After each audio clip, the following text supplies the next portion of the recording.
Hello everyone. In this video, we will do the daily current affairs analysis of 10th December 2021.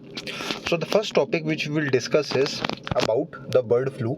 It is from GS paper 2 and topic is health related issues. Why it is in the news? In Kerala's Kuttanad region, new cases of avian flu have been identified. Bird culling squads have been constituted in the affected areas. The H5N1 influenza virus has been detected in samples. What exactly is avian flu? Avian influenza is another name for bird flu. It's a sickness caused by avian influenza type A viruses, which can be found in wild birds all over the world. Symptoms of influenza, like sickness, have ranged from mild to severe. Classification: hemagglutinin HA and neuraminidase, two proteins found on the surfaces of avian influenza type A viruses, are used to classify them. There are approximately 18 HA and 11 N8 subtypes: H5N1, H7N2, H9N6, H17N10, and other combinations of these two proteins are feasible. Spread: human infections with avian and swine influenza have been reported.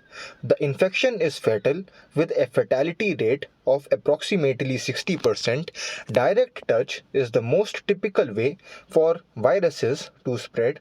If they come into touch with polluted surfaces or air near infected chickens, they may become infected as well. Is it possible for the virus to spread to humans? There have been no reported cases of H5N8 in humans. The risk to the general public is quite low. There is also no evidence that the virus may be transmitted to humans through the intake of poultry meat or eggs. During control and containment efforts, however, adequate care must be taken when handling sick or dead birds and contaminated material. Eating properly prepared poultry items is deemed to be safe. Control measures include: when an infection is found in animals, culling is frequently done to control it. Aside from culling, proper disposal of all culled animals and animal products is critical. Authorities must also severely enforce cleanup of infected buildings and places, contaminated vehicles, and persons under quarantine. Source of this news is The Hindu of 10th December 2021, page number 5. Next topic in news is details of the State Election Commission. It is from GS paper 2 and topic is election related issues. The State Election Commission is comprised of the following individuals. The State Election Commission, comprising of a state election commissioner, is charged with supervising, directing and controlling the production of electoral rolls for and the conduct of all elections to panchayats and municipalities under the Indian Constitution under Article 243K and 243ZA. Appointment of the State Election Commissioner. The Governor appoints the State Election Commissioner. In accordance with Article 243C3, the Governor shall make available to the State Election Commission such staff as may be required for the performance of the tasks entrusted to the SEC. The ECI and SECs have identical mandates, but do they have the same powers? Article 243K of the Constitution, which governs the establishment of SECs, is nearly identical to Article 324 of the Constitution, which governs the EC. In other words, SECs have the same legal standing as the EC. In the case of Kishan Singh Tomar versus Municipal Corporation of the City of Ahmedabad, the Supreme Court ruled that state governments must implement the directions of the SECs during panchayat and municipal elections just as they do during assembly and parliament elections. How far can the courts get involved? Once the electoral process has begun, courts cannot intervene in the conduct of polls for local bodies and self-government entities.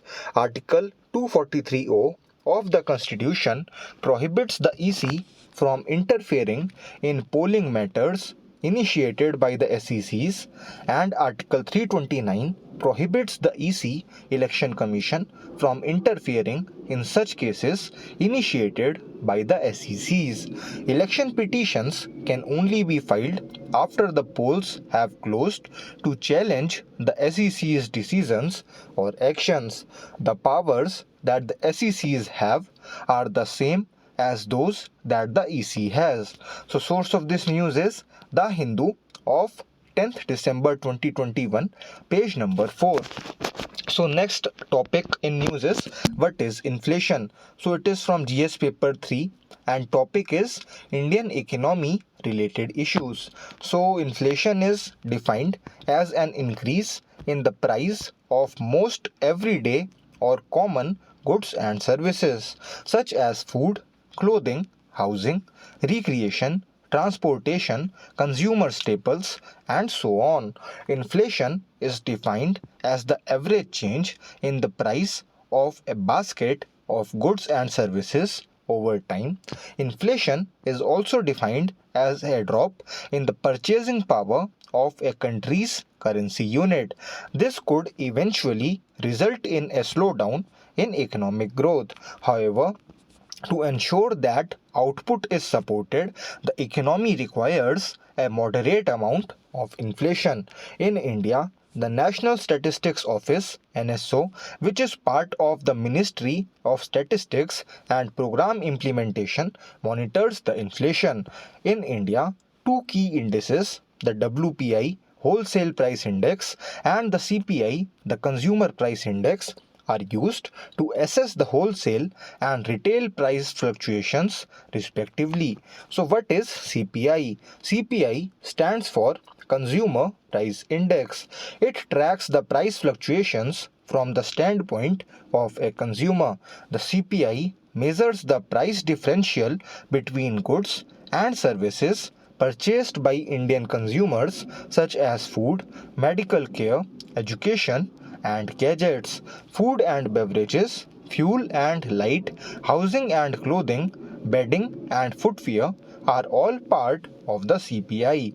The following are the four types of CPI: industrial workers CPI, agricultural laborer CPI, CPI for agricultural laborers, CPI for the rural, urban, and combined areas is a measure of how the rural, urban, combined an area is. The first three are compiled by the Ministry of Labour and Employment's Labour Bureau. The National Statistical Office (NSO) of the Ministry of Statistics and Program Implementation compiles the fourth. So the CPI's base year is 2012. CPI data is used by the Monetary Policy Committee (MPC) to keep inflation under control. So source of this news is The Hindu of 10th December 2021, page number 12. So next topic in news is about the National Green Tribunal.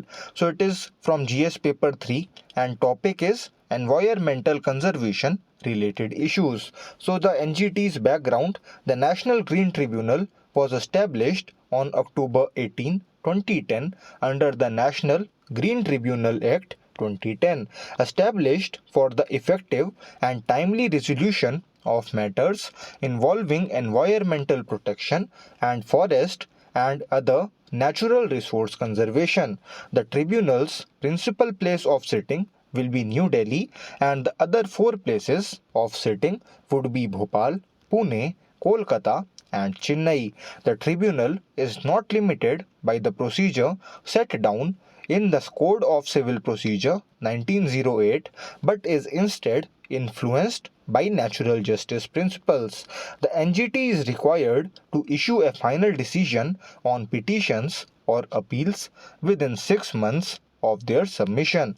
India became the third country in the world after Australia and New Zealand to establish a specialized environmental tribunal and the first developing country to do so with the founding of the NGT. So composition of NGT includes the Act provides for up to 40 members to be sanctioned, 20 expert members and 20 judicial members. Chairman of the tribunal is the tribunal's administrative head as well as a judicial member and must be a serving or retired Chief Justice of a High Court or a Supreme Court of India.